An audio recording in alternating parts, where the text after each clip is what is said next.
Hi, this is Kelly. And this is Jenna. You're listening to ODFM. Today's episode is One Divorce from Murder.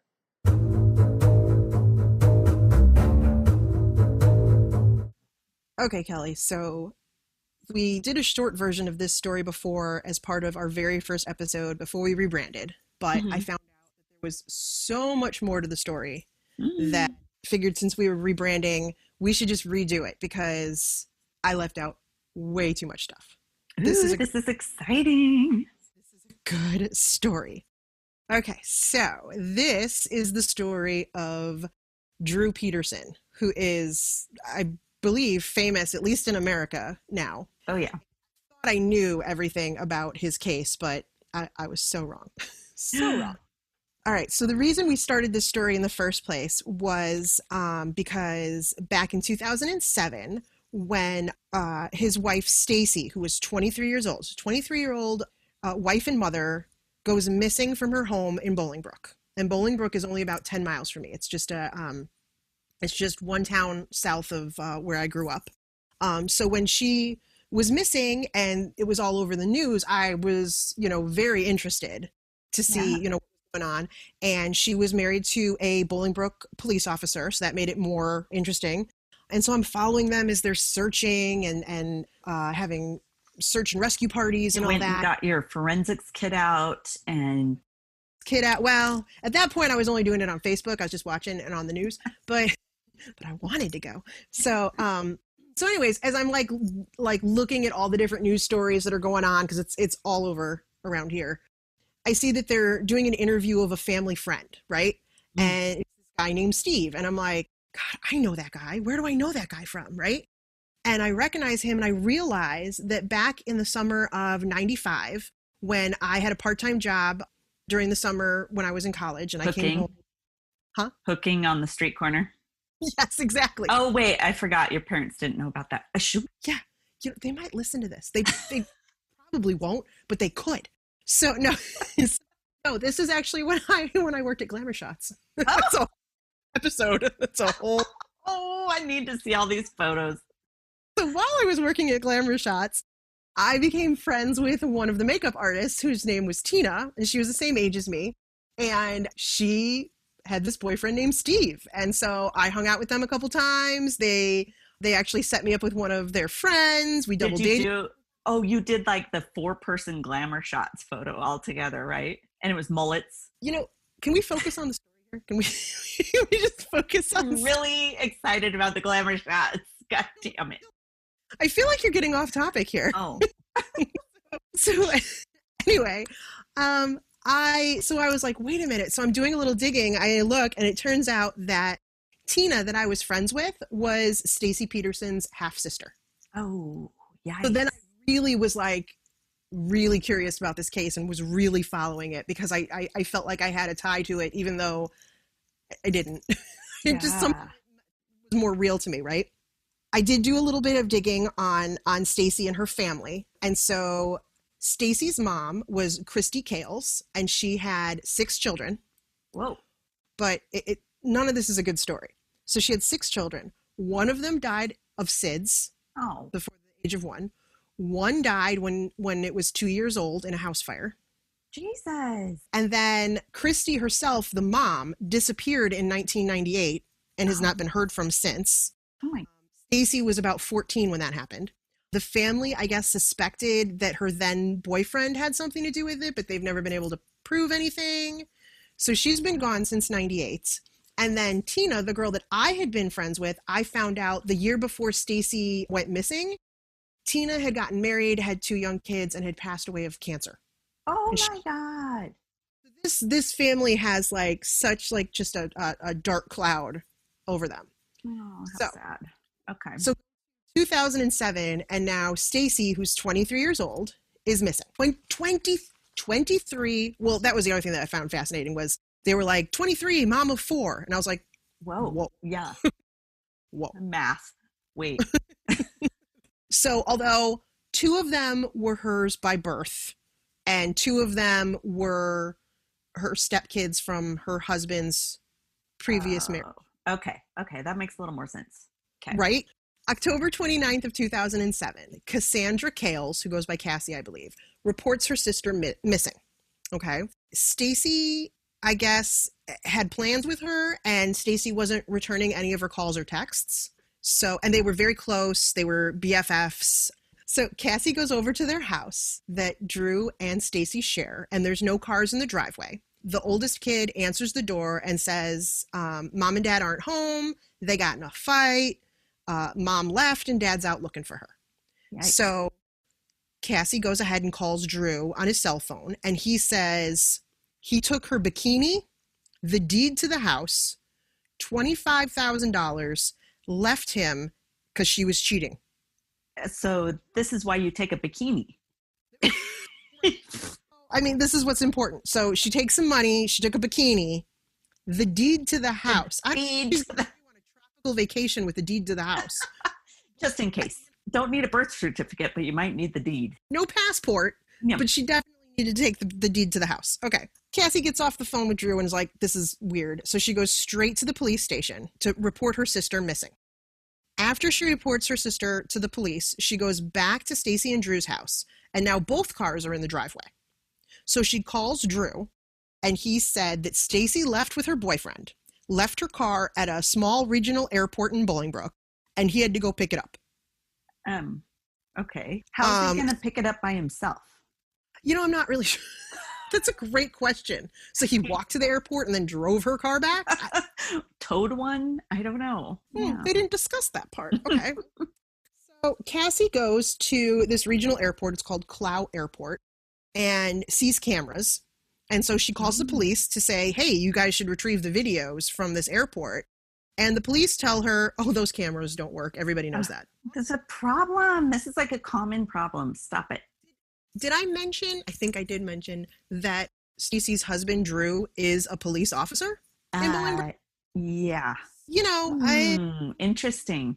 Apparently the Illinois State Police start investigating Drew Peterson because he already had a bad reputation with them. Oh, like reports against him from... I guess they had worked with him before, and it wasn't exactly specific stuff, but yeah, he had a bad reputation. The police go to the house to get a statement, and Drew said that he saw Stacy yesterday, which would have been Sunday. He worked the night shift and got home at 5 a.m., spoke to her and went to bed. The kids woke him up around 10 a.m., and she was already gone. So he went about his day of errands and taking care of the kids. And then later he got a call from her saying she was leaving him. And that's the last time they spoke. I'm taking the deed in my bikini and leaving. And leaving, right? And I'm leaving my kids. They did ask, and the police looked around his house, and he also gave permission to search his car, but not hers. Yeah, that's fishy. So police start to search for her. And it becomes like a big local story. It starts hitting like national news that they're searching for her. I mean, I think they searched for her for several weeks, never found anything. Drew, on the other hand, starts giving interviews because the media is like parked on his front lawn, and he's like this, like he thinks he's like a little celebrity. Yeah. He was having a wonderful time. He would like have fun with them. He'd joke with them. He would come out like in different sunglasses and stuff. Like people started like, this is weird. But he blew it off as like, I remember watching these, and he was blowing it off like, because people would be like, why aren't you out looking for her? And he's like, because she's not missing. She left. Okay. So what am I supposed to do? Sit here and cry? Or would be like what he would. Yeah. Yeah. So he never helped to search for her because he did not believe that she was missing or taken or she left of her own accord. He knew where he put the body. You can't look for someone who isn't missing because you know where they are. Yeah. As they're looking for her, the cops find evidence that she had been texting another man named. So now, named what? Scott became the new suspect. Don't make me laugh.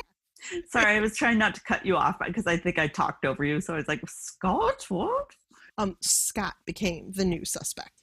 He was questioned. He said it was platonic, that he knew her from high school. They just was like 5 years ago. What was a few years ago? Like, we decided we'd catch up after all these 4 years, and what's shaking? He said that they just began talking again a few weeks ago. She came to his house one time and that she mentioned she wanted a divorce, but it wasn't going to happen. Whatever. And he had an alibi for the night that she disappeared because he was at work. This was one of the things that this is a new piece of information that I had never heard of before, and this was really weird. So a week prior to Stacy going missing, Scott and Stacy met at a restaurant. And while they were sitting there, Drew comes into the restaurant wearing his full police uniform and sits down with them. He was angry. He asked for Scott's ID, and he just said he was really scary. Like, Scott was very intimidated. Okay, like, maybe you shouldn't mess with this chick. Yeah, maybe. The police keep digging, and apparently they find a few racy messages between Scott and Stacy, and about her bikini. Oh, wait, or maybe about the deed, because deeds are sexy. That's hot. Send me a picture of you wearing nothing but the deed to the house. I hear your deed is bigger than mine. Sorry. Okay. The last call that Stacy made to Drew was on the night that she disappeared, and it was made like the cell phone tower or whatever dinged or whatever, like where they like placed the call where Scott's house was. So apparently she called Drew from somewhere near Scott's house. Yikes. Okay. Yeah, that's damning a little bit. So they're focusing on Scott right now, right? Even though he's got an alibi. But then the police get a call from the FBI saying that they have a tip. They want the police to talk to Thomas Morphy, who is Drew's stepbrother.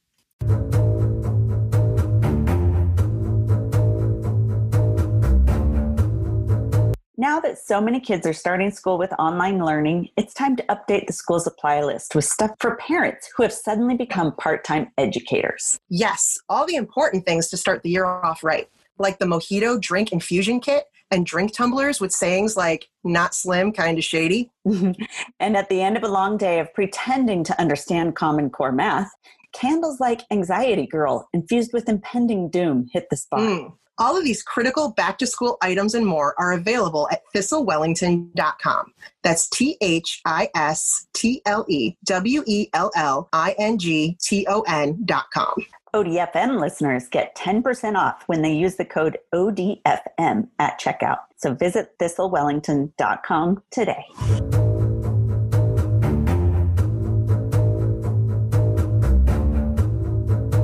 Now back to the story. Okay, so I was talking about how Drew was kind of living it up in front of the camera.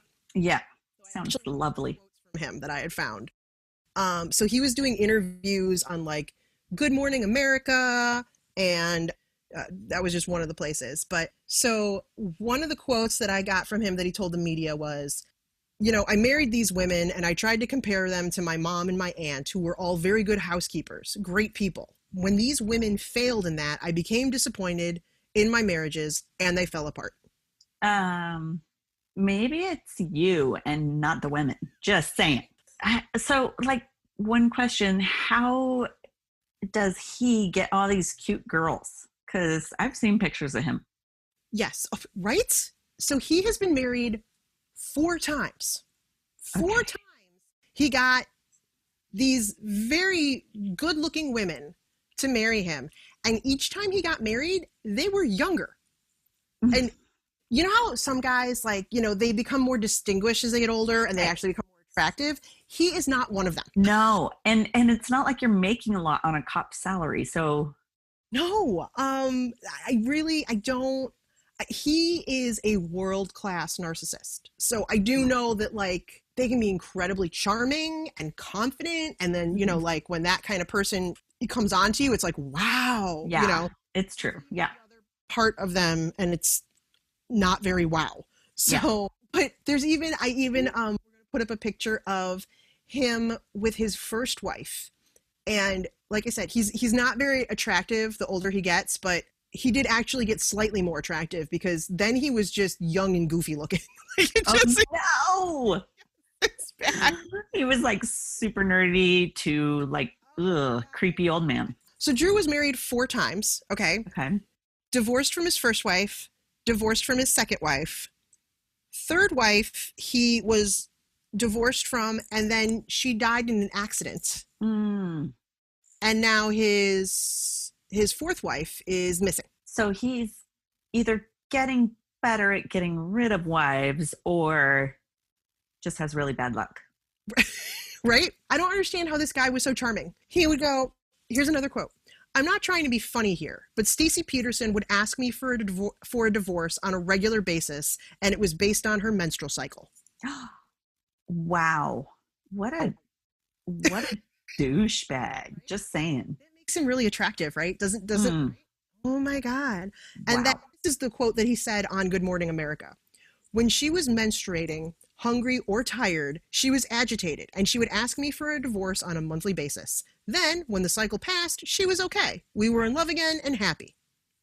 Oh my God. Like, wow, you are such... Maybe she just was fed up, like to the point where she couldn't handle it anymore at that point. It wasn't her period. Jesus. See, okay, so you think it's her period, but you've also been 4 times now.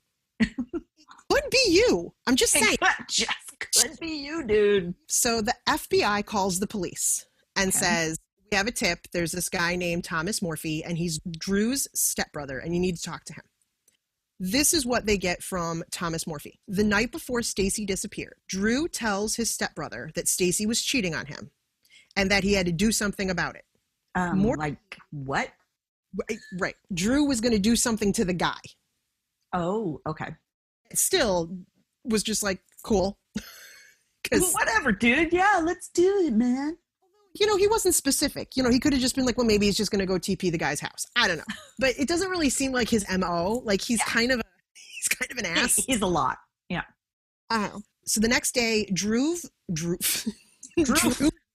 drove them to a park and leaves Tom Morphy with a cell phone, not his cell phone, but a cell phone at a park. And he hung out there for about 30 minutes.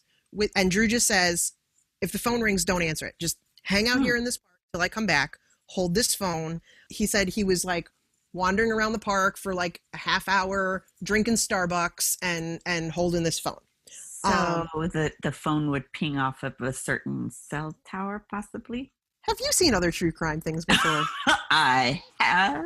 He says about 30 minutes later, the phone that he's holding rings, and it says it's Stacy's cell phone is what's being. And then a little while later, Drew picks him up.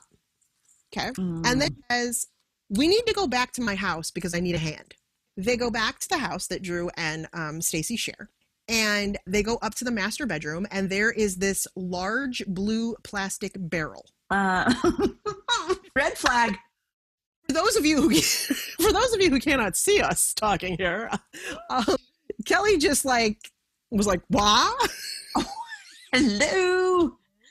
Red flag, blue barrel, red flag. We might need to have an enamel pin made of a blue barrel. There is this blue plastic barrel. It is sealed shut, and it's warm to the touch. Ew. Acid. Drew says, be careful not to spill it. As they carry it down the stairs and out to Drew's SUV. And then he drove his brother Tom home. And Tom never asked, hey, what are we getting rid of here? Toxic plasma? Like if that's his stepbrother and he's not asking, there has to be some kind of history between the two of them where he's just like, it's better not to ask because I don't want to know, or I know my stepbrother well enough that I don't have to ask. You know what I mean? Like, if he's not asking, Tom Morphy, I guess, went home and kind of freaked out because he was like, oh my God, did I just help move her body? Oh, God. So I guess he started drinking and he took a bunch of pills and he attempted suicide. Like that's holy shit. He felt like, oh my God, what did I just do? Yeah, he knew. Right? Luckily, his girlfriend found him and took him to the hospital. And when he started to recover, he called the FBI. Oh, good. The shivers. Police start to look for this blue barrel, right? They had a record of Drew making a phone call near a bridge over the Chicago Sanitary and Ship Canal. Ew. which is a shady area. It's like what That's, I kind of remember that area. Just, yeah. So he had some kind of phone call that, pinged near the bridge that's over there. And they had divers there for weeks. And talk about a shady area. They pulled out cars, 25 to 30 stolen cars. Oh my God. 25 to, like, at some point, don't they, like, start stacking up and you can see them on? Yeah, how do you have that many? Wow. How do you wait until it gets that much before you go, hey, maybe we should start looking for some cars in here? I don't know. That was bizarre. But they're like, we don't want to really come across, or maybe it's the mob. They were like, we don't want to mess with the mob. We're just going to. So they pulled out all kinds of stuff, but they did not pull out a barrel. Interesting. Okay. So then Drew, doing his TV interviews, goes on a TV show, and Geraldo. I don't think it was Geraldo. This is what he was quoted saying, and I wrote it verbatim because this is totally a narcissistic way to handle this. He says, I don't want to badmouth Tommy. He has serious emotional issues. He was losing his house, losing his wife, had a drinking problem, had a suicidal problem. So I really, and he's a family member, so I don't want to badmouth him here. Well, thank God you didn't want to badmouth him. Because let me talk about all this bad shit, by the way. I don't want to badmouth him, but completely and totally discredit him. What a dick. He is such a dick. Oh my God. So police decide to dig into Tom's story to see if there's any validity to his story, right? Because he did have a history of drug and alcohol abuse. But when Drew picked him up on that night, he knew that Tom had been drinking. So he said, let's go get some coffee before they went to the park. And they went to the Starbucks. He mentioned he was sitting, he was in the park drinking a Starbucks. Somehow it came across, he got me a coffee with vanilla at Starbucks. And the police were able to verify Tom's story because it was the only coffee with vanilla ordered that day at that Starbucks. And because of that, they used the timestamp on the receipt to look up the video footage. And there in the drive-thru was Drew Peterson on video. Yes. So they were able to corroborate his story because Drew ordered coffee with vanilla. Weird, because I order that all the time. I do. I could have messed up that whole murder investigation had I been there. Oh, thank God this was after you moved away from here, because you would have ruined this entire investigation. Totally would have. Then police then talked to Stacy's sister Cassandra, and she confirms that she had seen a blue barrel at their house before. What? Why isn't anyone questioning this?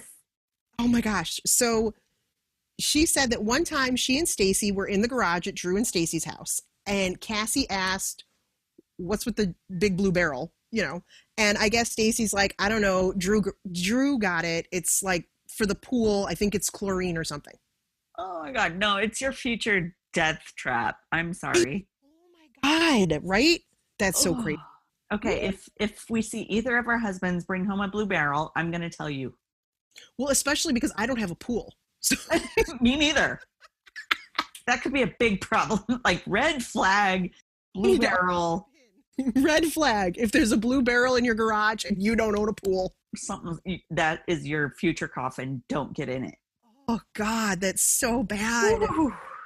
The police had a theory that Stacy had been texting Scott on the morning of October 28th, which was the day she disappeared. Okay. They have records that they were texting back and forth, and that Drew walked in and caught her, killed her, and then disposed of her body in the blue barrel, and then tried to frame it on Scott with phone records, which was the whole thing with his stepbrother, taking him to the park and holding the phone and yada, yada, yada. So November 9th, 2007, police announced that Drew is no longer a person of interest, but now a suspect. And they said that they were shifting the case from a missing persons case to a murder case. So, as they should, because there is a blue barrel somewhere. Somewhere there is a blue barrel, potentially with a body in it. The problem is that they needed more info on him because there's no body. So he could potentially, if they prosecuted him, he could get acquitted. And then if her body should turn up later, double jeopardy, they can't go after him again. So they decided that they were going to dig a little further into Drew's past. And this is where things get, this is where it gets even crazier, I should say. Let's dig into Drew Peterson. His first marriage was in 1974 to Carol, who was his high school girlfriend. They had 2 sons, and they divorced due to, hold your breath, Drew's infidelity. Shocker! God. A few years, right? It's the mustache. He does not have a good mustache. He doesn't. He's got a... It's a sweeper. Like a, It's look like a sweep. Okay. Then drool. So next, Drew marries Vicky Connolly, and she had a daughter from a previous relationship. So now he's got a stepdaughter. Yay! Oh God! Right, and I have a couple of quotes from Vicky Connolly, and these were from an interview that she did post Stacy being having gone missing. So okay, Dish Vicky, yeah. She was quoted as saying, "The thing with Drew Peterson was that when it was good, it was wonderful, it was great. But when it was bad, it was really bad." She said, "We had bugs in our house. He put a microphone in our kitchen and taped our conversations. He was cheating so much, he wanted to make sure I wasn't." Holy shit. When you said bugs, I was thinking like ants. Right. Possibly bed bugs, which would be horrifying. It's like, you know what? I don't think we have enough cockroaches in our house. I'm going to plant some. Right. I should plant some. Wow. No, microphones. Wow. Microphones in the house. Psycho. Okay. So he said that he told her, "I need to know my family is safe at home, and you're not going to be doing anything you shouldn't be doing." Oh, whatever. We know what you're up to. Really? You have a bug at your own house? She also said that when tensions would boil over, which I think is a very polite way of saying that. Yeah. The police were called to the house a couple times, but there were never any reports filed because the police were their friends. Of course. It helps to have that. It's just your typical argument, what have you, right? Drew is married to Vicky, and he starts cheating on her with Kathleen, who becomes his third wife. Oh my God. Like, he's not even a pattern in between them. Like, he's like, okay, I'm just going to go keep on rolling. Right. So he divorces Vicky in 1992, and Vicky also claimed that Drew was physically abusive. Okay, I'm not surprised. Then he meets Stacy. What's her name? No. Stacy? No. Oh. He's with Kathleen, right? Oh, there's so many. I can't keep track. Exactly. Okay, Kathleen. All right, here we go. Kathleen Savio, who went by Kathy. She was his third wife. She was a bookkeeper when she met him, and they met on a blind date. Why was he going on a blind date when he was married? Who said something? Yeah. Oh my God. So again, with the red flags, this is why people have bad opinions about blind dates, right? Oh, it's true. Apparently, he proposed to her within months. They got married May 3rd in 1992, and they moved into a house in Bolingbrook, and they had 2 sons. And according to Kathy's sister, Sue Dolman, after she had the kids, Drew started calling her names and saying she was fat and looked like a dog. Which, dude, they're your babies. Have you seen a mirror? Yeah, exactly. This is true. Hot isn't exactly a word that comes to mind. No. Her sister also said that Kathy told her on the phone that Drew was hitting her. And while she was telling her sister that, Drew took the phone away and laughingly told Sue, "Everything's fine. She's been drinking. She's crazy." And hangs up. So Sue calls back and no one answers. This is where Stacy comes in. So he married Kathleen in 92. He meets Stacy in 2001. Okay. He's 4, she's 17. What? Come on, Stacy. Power position. They started an affair. They dated for 2 years while he was still married. And then when he and Kathleen got divorced, they got married 8 days later. Oh, gross. She's so cute. What was she doing?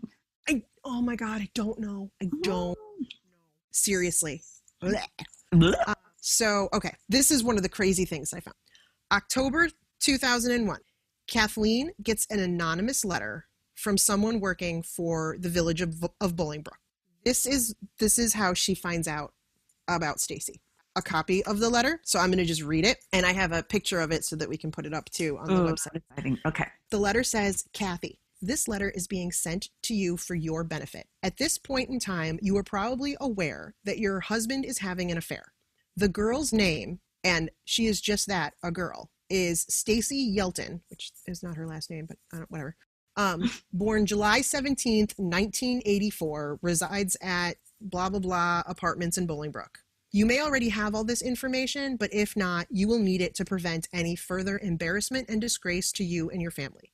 This affair has been going on for several months, and several people have been aware of the situation. Because of her age, 17, and the fact that she is an employee of the village, and because of Drew's age and his occupation, he holds a position of authority over her. Drew could be charged criminally for his intimate involvement with this minor. Yikes. And then it says village officials, and in parentheses, mayor, trustees, and everyone at the police department have complete knowledge of this situation. It has been an ongoing joke within the department. Oh. The issue has been discussed, and it has been decided to conceal his behavior to protect the village and Drew.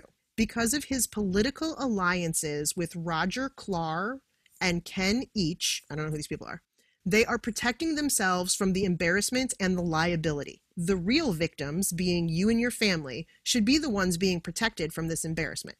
This is not the first time in the past year that Drew's immoral and unethical behavior has been concealed. Oh my God. Right? This past summer, Drew allowed the beating of an arrestee who is handcuffed and defenseless. The past fall, Drew was suspected of having planted narcotics, cocaine specifically, on 2 separate drug raids to obtain a substantial arrest to overshadow his recent behavior, and now his illegal intimate relationship with a minor. This guy is so shady. Whoa. And who wrote this letter? Anonymous. Someone of the village people. One of the village people. Felt really bad. Oh, wait, there's one more paragraph. Drew has been willing to sacrifice his integrity for his personal gain, with total disregard that his actions will embarrass and disrespect his wife and children. Big, bold letters. Beware whom you talk with within the village administration and within the police department, i.e. mayor, chief, deputy chief, etc. Protect yourself and your family. Okay, so within the village people. Within the village people. I would not go to the chief, apparently. The policeman. That letter. Who's left of the village people? It's the dude with the leather hat? No, because I think he was the policeman. Wasn't he like? Yeah, maybe he was the policeman. What about like the Indian chief? No, because they said the chief knew about it. Oh, crap. Yeah. Who else? Construction worker? Construction worker. Oh. Tied in with the village. That's, He probably put the barrel in the river. Was there? I can't think of all the rest of the village people. Ow. I know. Anyway. Nobody. You can't trust any of them. Wow, that's insane. That letter. Oh my God. What is she supposed to do? Run. Oh. So back to Stacy's sister, Cassie. Okay. She apparently said that she was aware that Stacy would go over to Drew and Kathleen's house at night while Kathy and the stairs asleep. She would sneak in through the basement window to have sex with Drew. Ew, but he's gross. Oh, wait, he gets grosser. Okay. Per Kathy's sister, Drew had a basement bedroom that had a padlock on it. Okay. And inside, everything was, all the decor was black, and it had mirrors on the walls. Oh. So much gross. So, judging by what he looked like, maybe that was for her benefit, that it was all dark in there and you couldn't see. I'm just saying. Ugh. Yeah, maybe. That just sounds... This might come as a surprise, but Kathleen files for divorce. Oh, thank God. Right? Thank God. She files for divorce, but Drew moves into a house down the street with Stacy. Oh, what?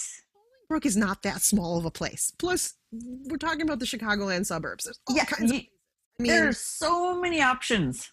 Right? And he claimed it's because he wanted to stay close to his kids. Oh, I kind of had a feeling you'd say that. Okay. But I still feel like you don't have to be down the street. You could be in a different neighborhood, whatever. There's cars for a reason. So gross. So gross. The divorce is finalized in 2003, and they got a, oh God, how do you say this?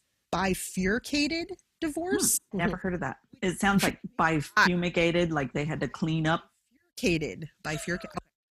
I had to Google it. I didn't know what that was. So that means the marriage between the spouses is terminated, but money, property, and child custody will be settled later. Oh. And I was like, why would she agree to that? Yeah, like just get it all done now. Except that she probably didn't want to drag anything out with him. But the reason he pushed for that was because Drew wanted to marry Stacy right away because she was already pregnant. Oh, God. 8 days after their divorce was finalized, Drew and Stacy get married. 8 days. 8 days. Stacy has 2 kids with him. You're like, okay. There's more of these around. Poor kids. I know. Sunday, February 29th, 2004. Drew tries to bring his sons back after a weekend visitation, and Kathy doesn't answer the door. Uh-oh. He starts going around and asking the neighbors, and no one's seen her. One of the neighbors is this woman named Mary Pontarelli, who is also Kathy's best friend. So he calls a locksmith, which is... Yeah, that's odd. That's a little... Right. I feel like that was a little odd to do. Yeah, you don't have... Wait a while. But no. Calls the locksmith and then says one of the neighbors should go in and look at the house. Because, we're divorced. I shouldn't be the one to go. I should know. Yes. Yeah. So Gross. Mary and another neighbor go in. And they search the house, and they go upstairs in the master bathroom, and they find Kathleen dead in the bathtub. Ooh, okay. Mary sees her, screams, Drew runs in, and they call the cops. Let me call my friends. Hold on. Right, exactly. Let me call my buddies. Her death was ruled an accidental drowning. They thought that she fell in the tub. There are pictures of the tub that we can put up on the website.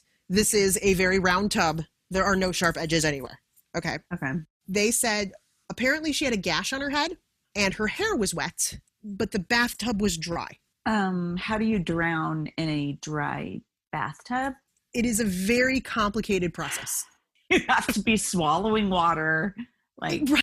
How do you, I don't understand.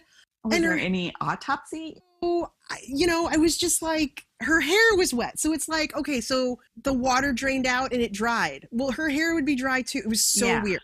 They ruled it an accident. And at the time, Kathleen was 40 years old. She had her 2 sons with Drew, 11 and 9. No. Gosh, so young. Yeah. Now, it's 3 years later, and Stacy is missing and assumed dead. And they suspect Drew, so they decide to exhume Kathy's body. Oh, wow. Okay, good. They do that, and they get a new autopsy done. And they found 16 injuries that appeared recent and were not consistent with a fall in the bathtub. So on February 21st, 2008, her death was redetermined to be a homicide. Good. We're getting somewhere. We are getting somewhere. Let me just tell you. Oh my God, this guy is such a piece of work. During all this, our friend Drew, still having fun with the media. No. Okay. I remember this because I remember being so nauseated by this. There was a local radio host who was doing like impressions of him and bits on him because he was big news right around here, right? Drew and his attorney, Joel Brodsky, decide to approach the radio host with an idea for Win a Date with Drew. Ew. Win a Death with Drew. That would have been better. Yeah. Right? And when people were like, what? He's like, well, what? She left. She ran off with some other guy. What am I supposed to do? Just sit here? But the public got we're so angry about it because people were like, oh my God, he could be actually guilty of killing 2 wives. That the station actually pulled the plug on the segment. You think? I remember hearing about this and like feeling physically ill hearing about it on the radio, going, oh my God, this guy is so sleazy and gross. Well, that's like that. Do you remember Who Wants to Marry a Millionaire? Yes. And it was like maybe for one episode, and then everybody was like, this is disgusting. Or one show. Mm-hmm. Totally. Mm-hmm. Totally. Win a date with Drew. Ew. That's even worse. And I'm sure, you know, it was, okay, anyone over the age of 21 need not apply. Keep going down in age, you know. We like to start younger each time. We need someone in the 13 to 17 years. Oh, girls. Nasty. May 7th, 2009, Drew is arrested and charged with Kathleen's murder. Well, the good. Thank goodness, right?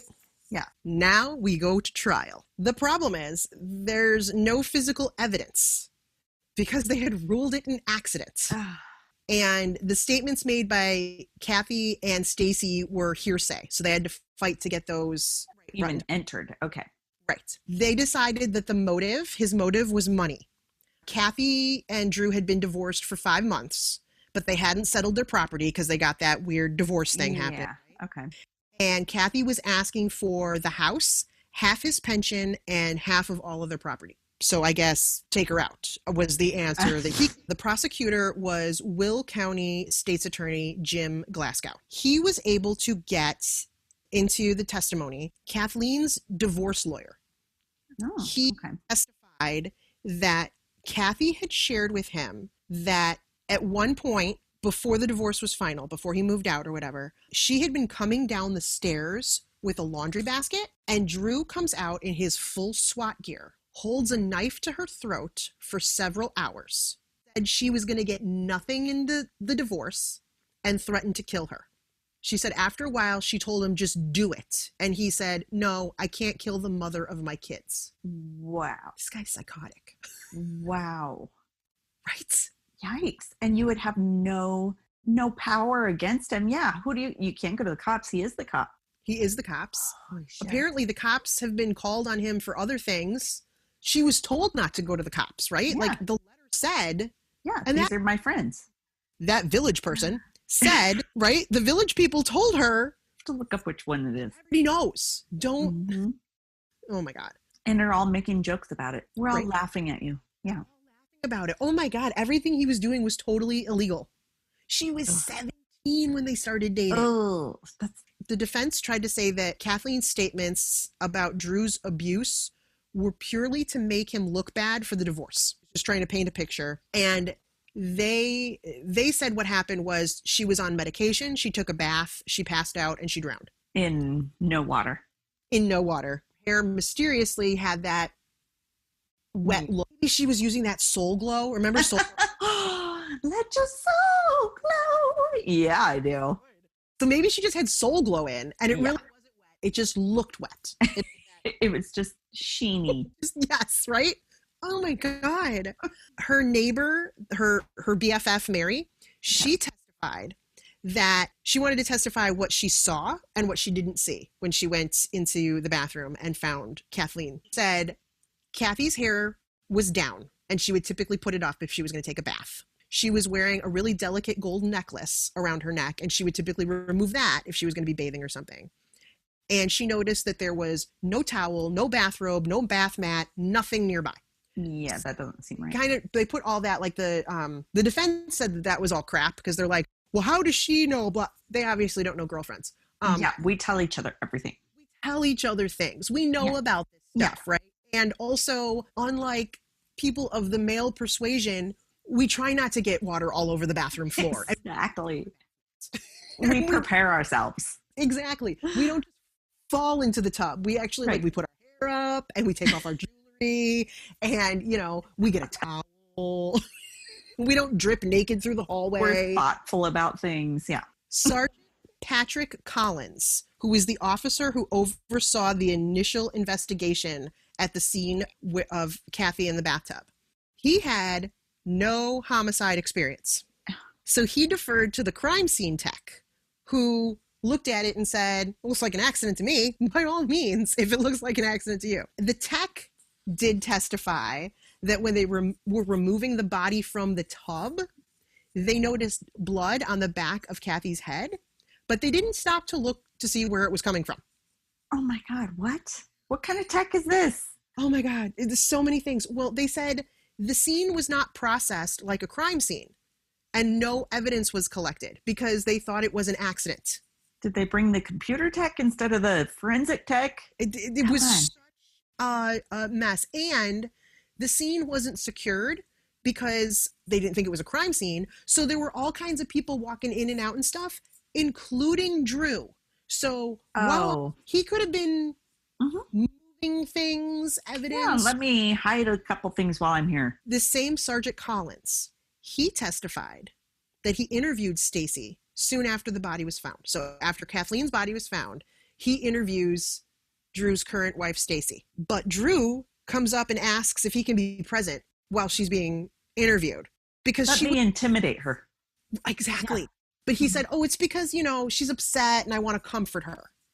He testified that Drew sat there with his hand on her and helped finish her sentences. And she told the detective or the sergeant or whatever that Drew had been home with her all night. So that was his alibi right there.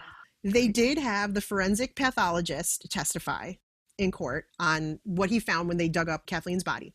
Okay. She had an inch-long gash on the back of her head that was caused by a sharp object. Nothing that would have been caused by hitting the smooth bathtub or anything. And there was no blood in the tub or anywhere in the bathroom. Because it had been rinsed away. He documented 13 total injuries on her legs, arms, hands, and abdomen. He said that her chest muscles and her diaphragm were significantly bruised, and that was consistent with someone who was giving you like a bear hug from behind and holding you while you struggle. Oh my God. So the state's theory was that she was forcibly drowned in the toilet and then placed in the tub after she had, which would explain the wet hair. Yeah. And the dry tub. Oh my God, that makes sense. I feel like he's even a shitty cop because even a cop should know that if she drowned in the bathtub, run some fucking water. Yeah. Like fill up the tub a little bit, you dipshit. Oh my God. You know what? I think he's just so arrogant. Yeah. I can't get charged. Yeah. Here's the big one. So the next person to testify is Neil Patrick Harris. Oh. No. Would have been fabulous, but no. Oh. Neil Shorey, who was Drew and Stacy's pastor, which, side note, they're getting advice from a pastor. He has cheated on every wife he's ever had. She was helping him do it. Yeah. Maybe tell him quit trying. I can't. I'm like, but they're good Christian people. Oh God. They speak to their pastor. I just was like, what? Okay. Know. This pastor said that he had met with them together before. He'd met with them separately before. Apparently they meet with him all the time about normal marital issues. He testified that in August of 2007, Stacy calls and asks, can we meet tomorrow at Starbucks first thing in the morning? So they do. Starbucks plays in a lot. Yeah, that's what I would. She did not order a vanilla coffee as far as I would have. So they meet the next day. She's crying and she tells him that she and Drew had gone to bed at the same time, woke up at some point and he wasn't there. And she even called his cell and he didn't answer. And then hours later, he comes home and goes straight to the laundry room. He was dressed all in black because it's slimming. Not because it's ninja gear. He's carrying a duffel bag. And he dumps it all into the washer and then he just walks out, like right past her. So I feel like this is another red flag. Oh, so many red flags. So many good ones. Okay. So she decides to go in and opens the washer and looks and sees clothing that she doesn't recognize. Oh my God. The prosecutor points out that when this conversation happened was the night that Kathleen died. They went back in the timeline and realized that the night that Stacy called the pastor to like, she was all upset, happened to be that all together. Right? Okay. She also tells the pastor that later that same day, Drew sits her down and says, the police are going to come here and they're going to want to talk to you. And Drew coached her for hours on what to say. And she admitted to the pastor that she lied to police about Drew's alibi. Holy shiz. Hearsay, but they had to get it in there. But they somehow figured out a way to get it. Good. So the defense tried to pick apart the testimony based on the fact that the pastor, like, you didn't do anything about it. Like, she told you all this and you didn't do anything about it. You didn't get her help. Obviously, she was scared, get her away safely. But he said that she was adamant that she didn't want him to do anything, that she felt like there was no escape and he'd find her no matter where she went. And so he's a cop. Yeah, kept his mouth closed. Well, he's obviously shown.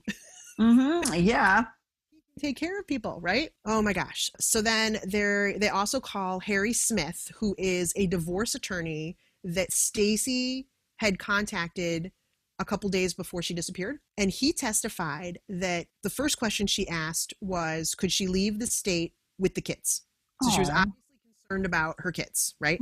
She also asked, could I get more money out of the divorce if we go to the police and tell them how Drew killed Kathy? Oh my God. The thing is that he was called by the defense because the defense was trying to prove that Stacy was making up a lie about Drew killing Kathy to get more money out of the divorce, right? To make her like more of a power player in the divorce. And the problem is that it backfired because they expected him to say, will I get more money if I say that Drew killed Kathy? But he was adamant and said, no. She said, if I tell them how Drew killed Kathy. Wow. So, good for him. Yes. On September 6th, 2012, he was found guilty of premeditated murder in the death of his... Everybody cheer! Finally. Yeah. So in February 2013, at his sentencing hearing, I heard recordings of this. He gave a statement about his innocence to the point where he screamed in the courtroom to everybody that I did not kill Kathleen. Like, screamed. Wow. I was, yeah, you look totally sane. You're okay. He was given a 38-year sentence, which sucks because the max was 60. Ew. So he got a 38-year sentence. The sad thing is that like all this happened, but they didn't get any more information about Stacy. He still was like, no. Stacy ran away. Told you guys, she ran away. So now that we're back, let me tell you what happened 2 years after his conviction. Oh my God. Okay. In August of 2015, the state's attorney's office gets a letter from an inmate named Antonio the Beast Smith. Don't leave the beast out. Does he sign everything?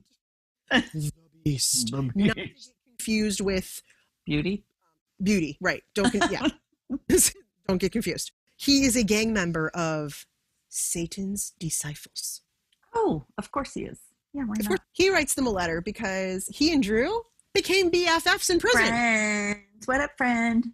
Oh, yeah. Best buddies. Drew was in the process of appealing his conviction, and he blamed the state's attorney, Jim Glasgow, for ruining his whole life. Oh, yeah. It's all your fault, not mine. Classic narcissist behavior. I didn't do it. My fault. Apparently, Drew asked the Beast to find someone to kill Jim Glasgow. Oops. So he writes the letter, they contact him, and the Beast agrees to wear a wire. Don't laugh about the Beast. I'm not. I'm very impressed by the Beast. So he agrees to wear a wire. He tells Drew that he has an uncle who can get the job done. His uncle, the bear? No. The goat. The goat. We're talking Satanists. Okay, the goat. The goat. So he gets on tape, he gets Drew saying, quote, you can go ahead and kill him. And then he says, if I get some booze in here, we'll celebrate that night. Why not? Oh, yeah. They should make their own. I mean, I've watched some of those. What is it? The Orange is the New Black? They show how to make it. Yeah, you can make your own cafeteria stuff. February 9th, 2015, Drew's charged with attempted murder. Oh, Yay! Let's add on some time. They go to trial for that, and at the trial, the Beast, I can't. You can't say it any other way. The Beast testifies that Drew told him what happened to Stacy and where she is. He said that Drew admitted that he killed Stacy and that she was somewhere in Lake Michigan. See? Mm-hmm. She's out there somewhere, Jen. You're really close. Michigan is huge. Like, it is. I don't know that she could be, well, they might be able to I don't know. It only took an hour for them to deliberate and find him guilty of murder for hire. He was sentenced to 40 more years to be added on after he finished the 38 for Kathleen. So he's done. And they did say that the Beast did not get anything off of his sentence for his testimony. Like, they didn't. Right. It wasn't for a purpose. Okay. Stacy's case is still open. They don't want to close it. They never found her body. Yeah. Never found her body. And Drew's 2 kids from Kathy and his 2 kids from Stacy are being raised by Drew's oldest son from his first marriage. Oh my God. Poor kid. Right? I hope he's stable. How insane is all that? How sad. Go swimming in Lake Michigan. See what you can find, unless the bacteria levels are high. I know that happens a lot. How deep do you think I go? Like, I find it like within like, the first 20 feet. I'm not going. Oh, fine. I can't wait to share some of the photos you sent. Oh my gosh, the photos. The photos are crazy. There's photos of his first wife, I think I found a photo. It was really hard to find a photo of his second wife. Like, you could tell she does not want anything to do with it. She doesn't want to be known. Okay. There's lots of cute pictures of Stacy with her kids. She loved those kids. She's no adorable. She left willingly, because you can just tell she loved her kids. Even the stepkids that were Kathy's kids, she would not have left them. Plus, she even said when she called the divorce attorney, the first thing she said was, if I leave the state, probably because she's thinking that's the safest thing for me to do is actually get out of the state, right? Where maybe there'll be cops from a different state. Can I take the kids? Can she legally take the kids? Right, of course. It's interesting looking at the photos of all the wives, because they really look alike. Right. Yeah. Yeah, he had a definite type. Like Kathleen, at first I thought was Stacy, because they look so much alike.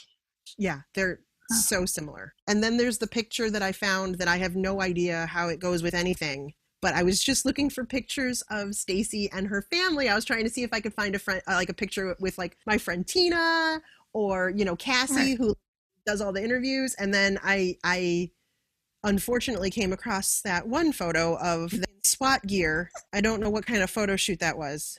You don't remember taking this at Glamour Shots, because the background looks familiar, like JCPenney-ish. I promise you, if I had taken that photo at Glamour Shots, I would remember. Allowed to have firearms there. Good point. It was like a rule with the whole mall. They frowned upon that. So, my gosh. So her so this is her sister, you said, right? That she's with? Yeah. Because her sister's wearing a blazer, but I don't think anything else. No, that's Stacy in the blazer. Oh, Stacy's in the blazer. I was thinking Stacy was the other because the dark hair. Interesting. I know it. I know. What? It's a big what? What? Girl. Yeah, I think Stacy was naturally a brunette, but you could tell that she bleached her hair. Right. Because in some photos it's darker than others and stuff. So okay, yeah. We'll have to share that one, because that's a good one. It's those awkward family photos that you're like awkward family red flags. Mm-hmm. And then there's one of Drew with Kathleen where he looks really high or something. His eyes are slits. He does not look attractive in any of those pictures. I'm sorry. I can't find one where I'm like, the photo from 2009 where he's at home, where he's like holding up the tabloids and he's almost like gross. I see it. Yes. Yeah. Of like, oh yeah, see? Look how important I am. The goatee in that one. Yeah, something's wrong with this guy. The picture of him with his first wife, I didn't think he could be less attractive, but oh my. Super dorky. Oh God. Super dorky. And she's gorgeous. How are they? I don't get it. No, I don't know. Gotta be that charisma thing. good photos. Okay, we'll share those for sure online. I know there was a lot of them, but there's so much. They're so good. I felt like I had to show all of his wives, and then the bathtub. Oh my God! There's no sharp things anywhere. It's not like a normal bathtub. It's almost like a jacuzzi bathtub. So it's like very rounded. There's nothing. You'd have to try to hurt yourself on that thing. Exactly. You'd have to only get your hair wet. Good job. That's very interesting. I didn't know all those details. Apparently, his eldest son, the one who is taking care of the kids now, I guess he was an Oak Brook police officer. And I think it was after Stacy went missing, he brought him like 2 giant duffel bags full of firearms and said, "Can you hold these for me?" Because they were his favorites and he didn't want them getting messed up, because I guess he knew that there was going to be a search warrant at his house. He removed two, right? I don't know whatever happened with those, or if they were ever able. I mean, well, if he had used one of them on Stacy, no one would know, because because they can't find the body. But his son was a police officer for a nearby town in Oak Brook, and where we used to work. I was going to say Oak Brook Terrace. What? And apparently, because Drew brought him the guns, he decided, and he kept them for him. It was, concealing possible evidence. And so he lost his job. Oh. Right. I mean, like, he just like ruins people's lives. Yeah. He just like leaves a trail like a of tornado. Yeah. Sources for this episode include Drew Peterson, An American Murder Mystery from the ID Channel, Reels.com, the Chicago Tribune, and badmarriages.net. If you enjoy our podcast, consider sharing it with your friends. We are on Spotify, Google Podcasts, Apple Podcasts, or anywhere you get your podcasts. Thanks for listening to another episode of ODFM, hosted by Kelly DeVries and Jenna Swanson. Production and editing by Kelly DeVries. Theme music by Eric Swanson. ODFM is a satirical true crime podcast for entertainment purposes only. The stories you hear are serious and true. The comments and opinions are not. We apologize if any of our content is harmful or disrespectful. If you have a story you'd like to submit for a future episode, please email it to odfmpodcast@gmail.com. Visit us on Facebook and Instagram at ODFM Podcast, and check out our website, odfmpodcast.com, for more information on our episodes, your hosts, or general shenanigans.